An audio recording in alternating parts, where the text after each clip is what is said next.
Welcome back to This Day Live, the Sunday talk show here on the Arise News Channel. Still with me today, Professor David Aworawo and Mr. Jide Ologun, legal practitioner, national development advocate, and fellow Institute of Leadership, Coaching and Strategy. Now, the Nigerian President, Bola Ahmed Tinubu, says the country's budget for the new year, 2026, will take the economy from consolidation phase into a growth phase.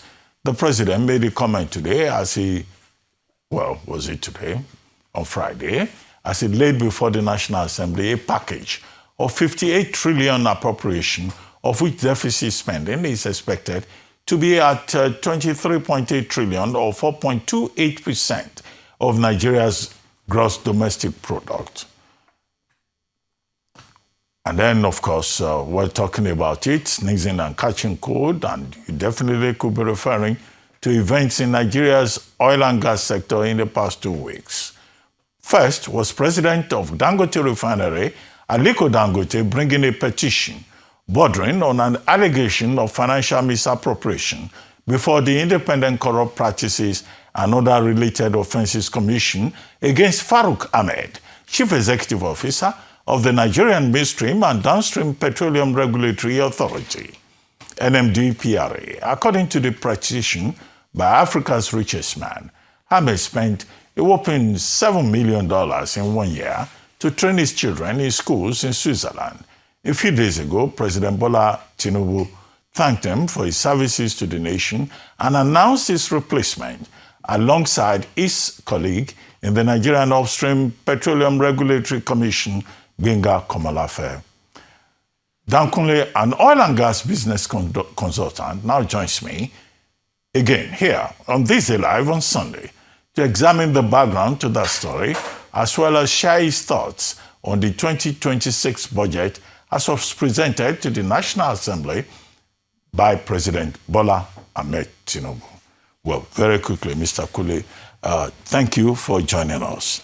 Let's start with the issue between Dangote refinery, or specifically Alhaji Aliko Dangote and Farouk Ahmed, engineer Farouk Ahmed. They said the witch cried last night, the child died the following day. And do you think that that connection can be properly established? That it was Alhaji Aliko Dangote that protested and saw to the exit of Farouk Ahmed. And then Gbenga Komolafe, engineer, lawyer, and all of that. Will you say he suffered collateral damage? Yes, all of the above, Dr. Abati. Compliment of the season, and I wish Nigeria and the citizens of Nigeria all over the world and the global village the very best of this season. Yes, all of the above, as you have put it, they have come to play. And it has crystallized that people have to exit from their position and some have to suffer collateral damage, as you have put it. Yeah, the controversy and the conversation has been on. You know, Dr. Abati, this industry is the mainstay of Nigeria, this oil and gas issue. So I want to say thank you to President Tinubu for finally summon the courage and the political will to say enough is enough. Let Malam Farouk step aside and go and attend to all the personal issues with Alhaji Aliko Dangote. So it's long overdue. I've said it a week ago, Dr. Abati, exactly a week ago, Sunday, I was here on this table with your brilliant colleagues on the phenomenal intervention of Aliko Dangote in education and also in the possibility of reducing the oil price, which he did. That same day or second day he announced he brought down the price of petrol. So we have long expected this to happen, that the regulator, the midstream downstream regulator, was not positioned at all to regulate the size of that refinery. They were not positioned at all to do that job. I believe the capacity was not there. The experience was not there. The apparatus for them to regulate such refinery was also absent. So in this case, it has happened the way I expected it long time ago. So I give credit to President Tinubu for taking the courage to do it. And I congratulate him that during his own tenure as president in the last 2.5 years, the revolution in the oil and gas sector has come to stay. So we must move now to power, electricity. He must find a way to also debottleneck electricity. Aliko Dangote has debottlenecked the oil and gas, and any old vestiges and old interests of the old order must now know that the curtain is drawn. The battle line has been drawn. So that is, let me not go further than this for now, because that order that created all this huge rentier cartel, that old order is gone. And it cannot come back again. But I wanted you to also comment on Gbenga Komolafe, because he seems to have done well in terms of, you know, some of the programs that he introduced, smart energy program, reducing oil theft, taking steps to increase oil production upstream. So that's why I said, okay, is this collateral damage or is it that after spending 4 years there, it's enough? Dr. Abasi, they just let it go. Dr. Abasi, you see, I'm familiar with the upstream sector very well. Gbenga Komolafe, engineer, he has tried in the last 4 years to realign the upstream petroleum industry. It was not an easy assignment for him because of what he inherited from DPR. So in the last 1 year, he got his acts fixed together properly. And he has built a momentum, very good one. He did a mini bid run of some offshore assets. And I think he achieved maybe 70-75% record success story there. And he has just, again, built up a new framework to auction about 50 oil blocks in the onshore, shallow water, and offshore. So he has built a good momentum there. I hope the new lady will just continue with that momentum. Okay, so I think he suffered a collateral damage, I agree. But if you look at it, the president was in a very tight situation. Gbenga Komolafe and Malam Farouk, they were fingers of the same power that be as at that time that produces them. I don't want to say that they are fingers of one leprosy hand. I didn't want to say so for the arrangement was shabby because Mele they had no reason to put that structure together.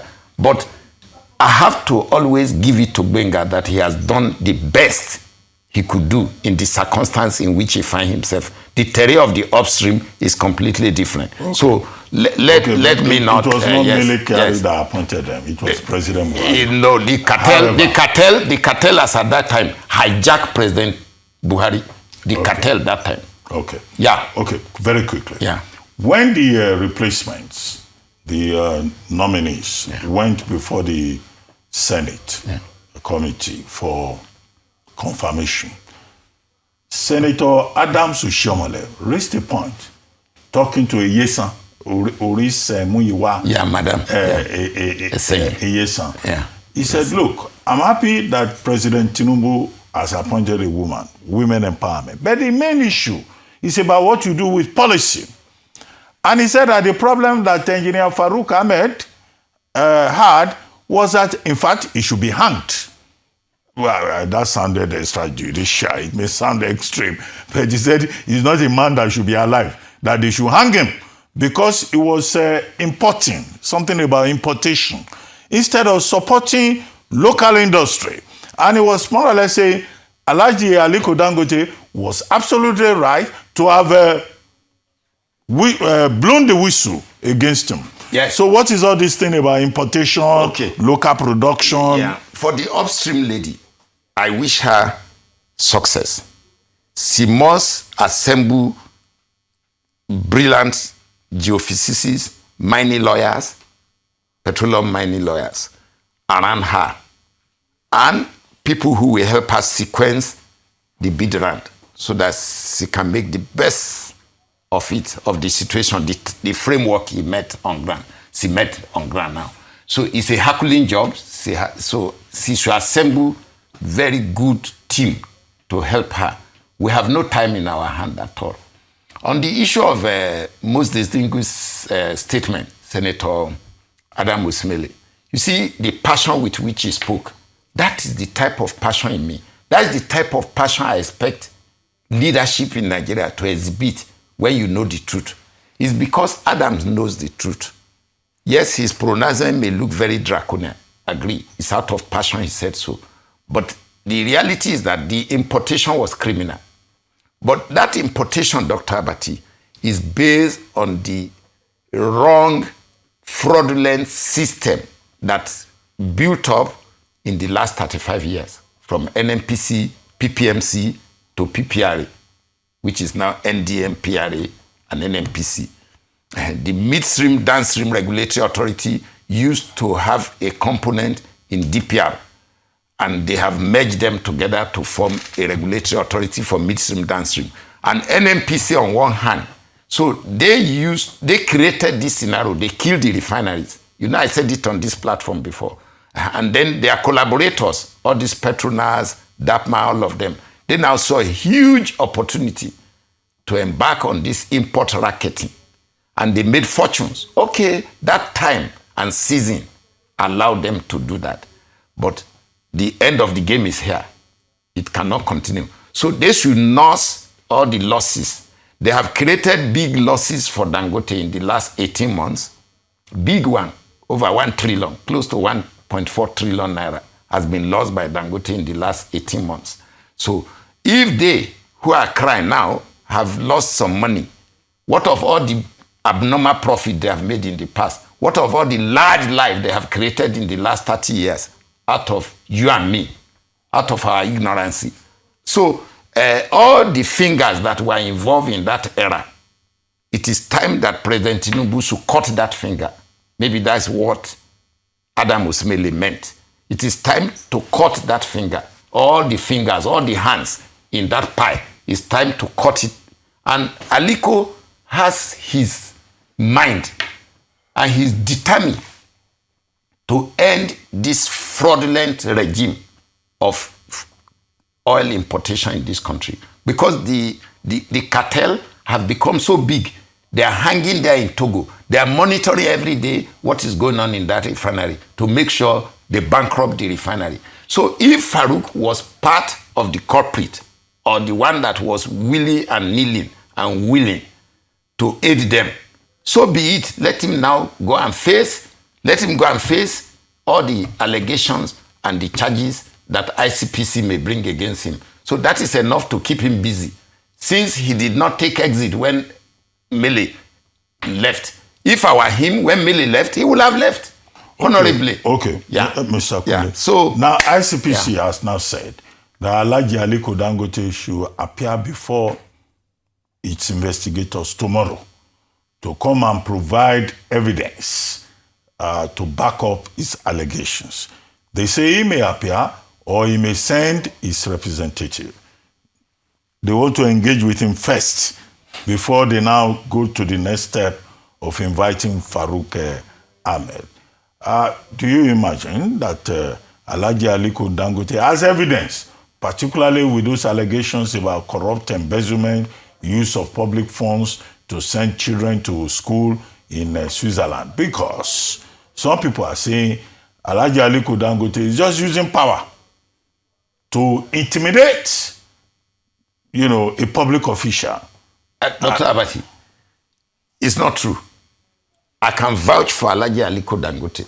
He does not use power to intimidate anybody. Alhaji Aliko respects constituted authority so much that when you see his level of humility, how Alhaji goes to desk of officers on level 10 in ministries. Alhaji will never send somebody. We go there and say, Abokina, they say you are the one that's supposed to do this. Please, we are waiting. So it's not true. If he goes to ICPC tomorrow, I will not be surprised because he's a very determined person. And he's sitting on an investment that even if they ask him to come at magistrate court, he will go there. So please, don't let us join the group that say he want to use that to intimidate anybody. I will not be surprised if he goes to that place tomorrow because it's very painful.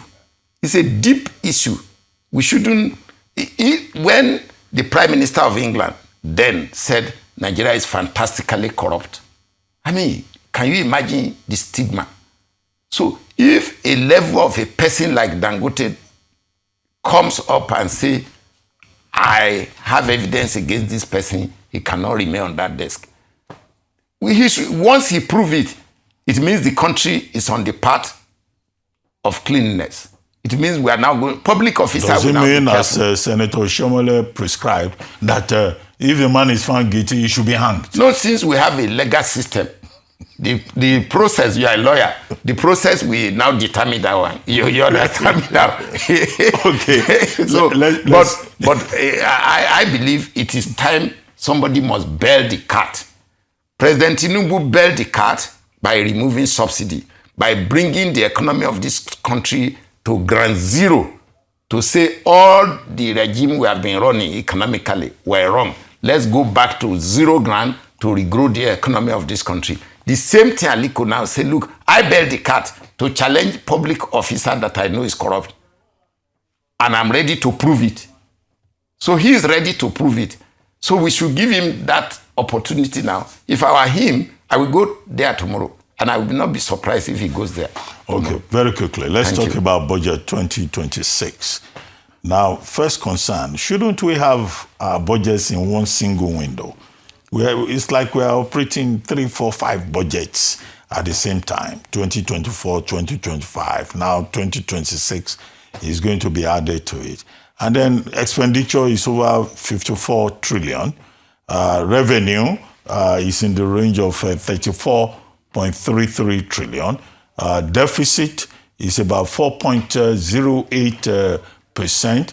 And then if you look at the benchmarks, 1.68 million barrels per day, can we achieve that? No, actually 1.84. Then exchange rate, 1,400. And then crude oil benchmark, $64.85 dollars per barrel. How realistic are these estimates in the budget of consolidation, renewed confidence and resilience, whatever? President Dr. Abati, President Tinubu did very well in Lagos when he was governor.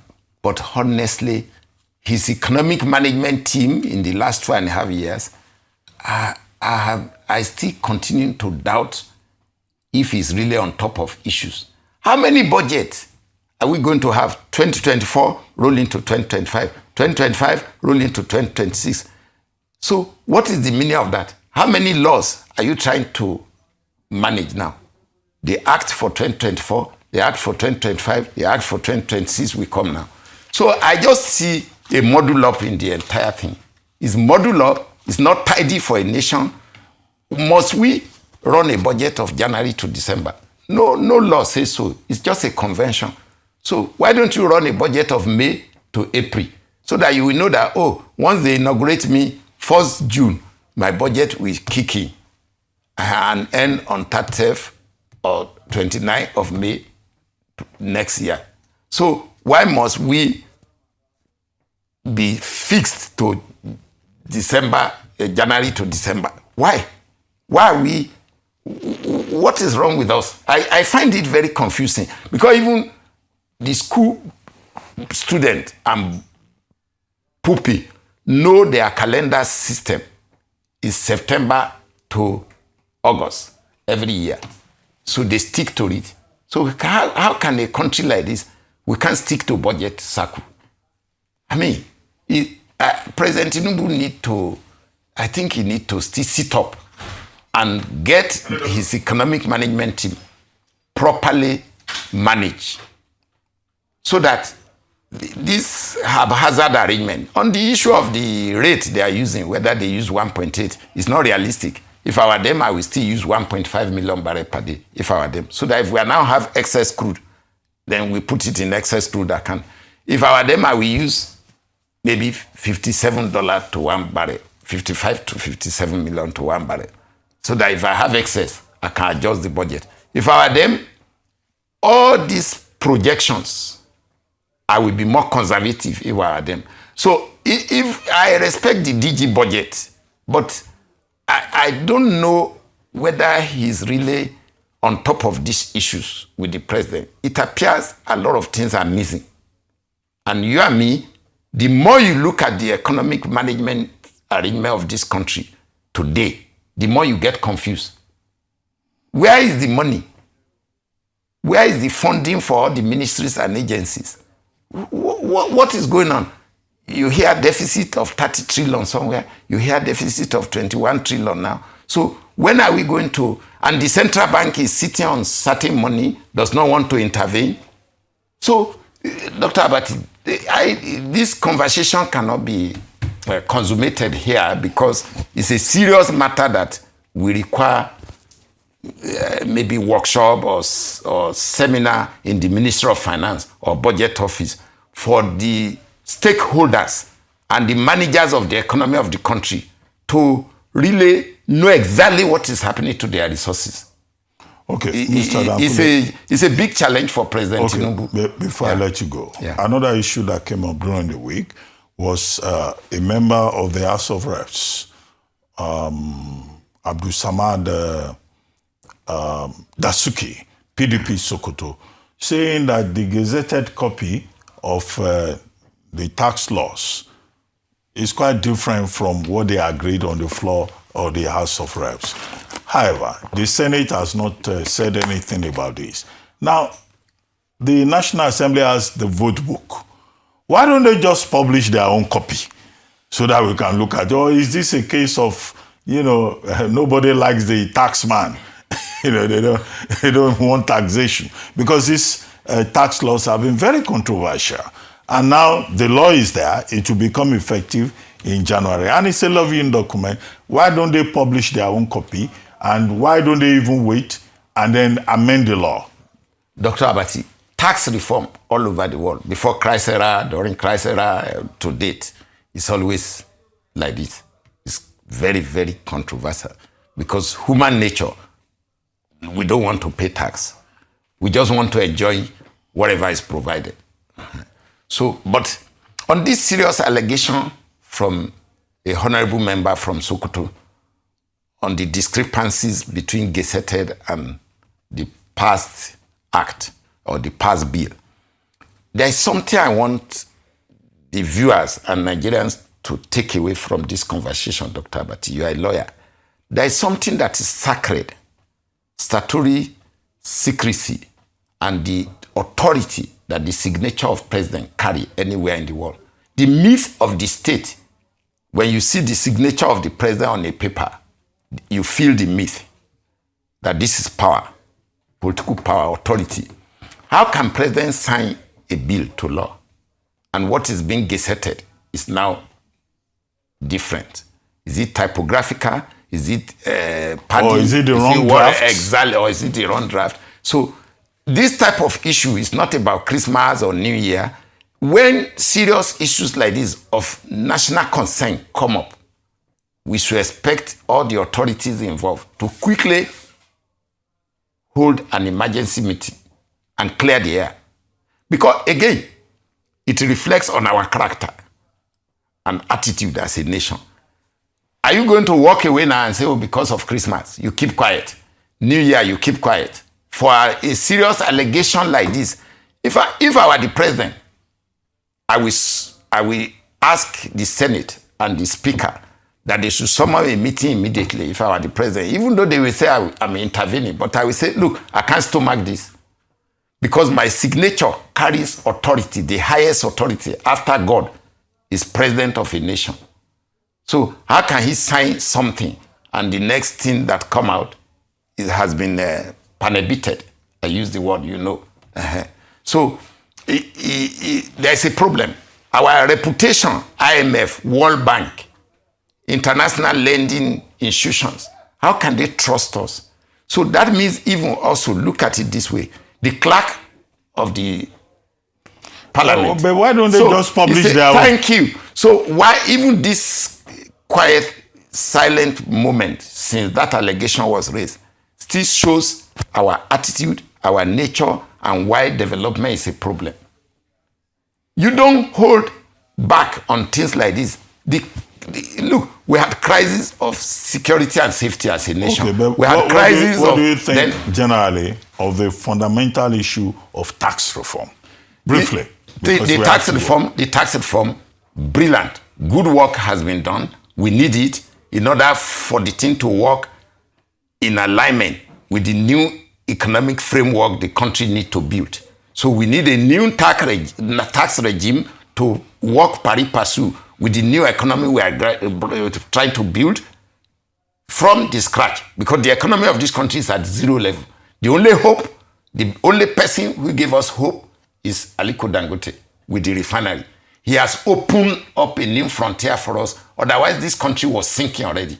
But he brought that, and it has come at the right time that President Tinubu, who is very, very educated in business and economics, is the president. So I expect the president to call Aliko to the room and now say, come, I have everything ready now for the economy to kick off. So I want some more investment in power. I want some more investment in agricultural production. I want this because I have new tax regime now that we align to drive the economy.